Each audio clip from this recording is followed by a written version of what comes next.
सनातन धर्म में जय विजय की कहानी, जाया विजय की कहानी का बहुत ही महत्व है। पौराणिक ग्रंथों के अनुसार एक बार ब्रह्मा जी के मानस पुत्र सनक, सनिंद्र, सनातन और सनत कुमार भगवान विष्णु के दर्शन के लिए वैकुंठ धाम पहुँचे। तो वैकुंठ के द्वारपाल जय और विजय ने उन्हें रोक लिया। उन्होंने ब्रह्म कुमारों से कहा, रुकिए, अभी भगवान से मिलने का समय नहीं है। हमें किसी को भी अंदर भेजने की अनुमति नहीं है। ये सुनकर ब्रह्म कुमारों ने हैरानी जताते हुए कहा, भला भगवान से मिलने के लिए भी किसी से अनुमति चाहिए होगी? भगवान से तो कोई कभी भी मिल सकता है। इस पर जय विजय ने कहा कि आपकी बात तर्क सम्मत हो सकती है, परंतु हमारे कार्य क्षेत्र से बाहर है। इस क्षण हम आपको अंदर जाने की अनुमति नहीं दे सकते। इस बात से क्रोधित होकर सनक आदि ब्रह्म कुमारों ने जय विजय को धरती पर जन्म मरण के बंधन में गिरने का श्राप दे दिया और वहां से चले गए। ये श्राप पाकर जय विजय जोर जोर से रोकर विलाप करने लगे।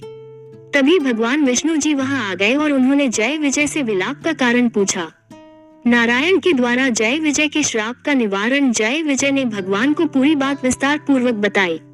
भगवान विष्णु जी ने उनसे कहा कि मैं श्राप को शून्य तो नहीं करूंगा, क्योंकि इससे श्राप देने वाले का एवं उसके तप का अनादर होगा और कर्म चक्र भी बाधित होगा, परंतु तुम अपने स्थान पर अपना कार्य का वहन कर रहे थे, इसलिए मैं तुम्हें इस श्राप से शीघ्र मुक्त होने के 2 उपाय बताता हूँ। तुम अपनी इच्छा अनुसार कोई एक चुन लो। पहला, तुम दोनों धरती पर 7 बार मेरे भक्त के रूप में जन्म लो, या फिर 3 बार मेरे शत्रु के रूप में और मेरे हाथों से अंत गति को प्राप्त हो। आगे बढ़ने से पहले चैनल को सब्सक्राइब कर ले। जय विजय और सैयद जोड़कर धरती पर 3 जन्म लेने की बात स्वीकारी। इससे वो जल्दी अपने प्रभु की सेवा में लौट पाएंगे। और दूसरा, तीनों जन्म में प्रभु उनका वध करने आएंगे, तो उन्हें हर जन्म के अंत में प्रभु के दर्शन भी होंगे। भगवान विष्णु जी उनकी भक्ति देखकर मुस्काए और उनकी इच्छित 3 जन्मों के लिए तथास्तु कहकर चले गए। इसके बाद जय विजय अपने पहले जन्म में हिरण्यकशिपु व हिरण्याक्ष नाम के दैत्य बने। हिरण्याक्ष और हिरण्यकशिपु की कहानी, जाया विजय की कहानी। जब हिरण्याक्ष ने एक बार धरती को उसकी कक्षा से बाहर खींचकर ब्रह्मांडीय सागर में छिपाने का प्रयास किया था, तब भगवान विष्णु ने वराह अवतार लेकर उसका वध किया और धरती को पुनः उसके स्थान पर स्थापित कर दिया।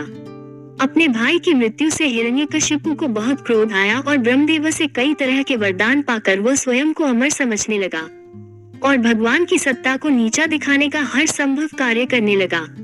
यहाँ तक उसने अपने नारायण भक्त पुत्र प्रहलाद को भी सताना शुरू कर दिया। तब भगवान विष्णु ने नरसिंह अवतार लेकर हिरण्यकशिपु का भी वध कर दिया। रावण और कुंभकर्ण के रूप में जन्म। फिर जय विजय, जाया विजय की कहानी।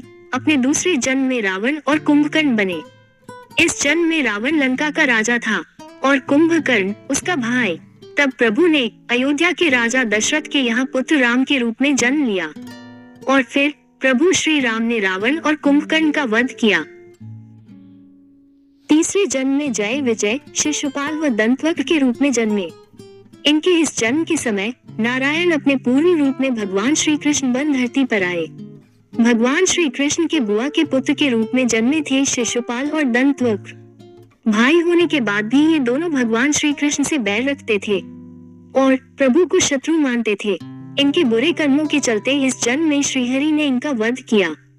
इस प्रकार ये दोनों 3 जन्मों तक प्रभु के शत्रु के रूप में जन्मे और प्रभु के हाथों मुक्ति के बाद वे पुनः जय विजय के रूप में वैकुंठ लोक लौट आए।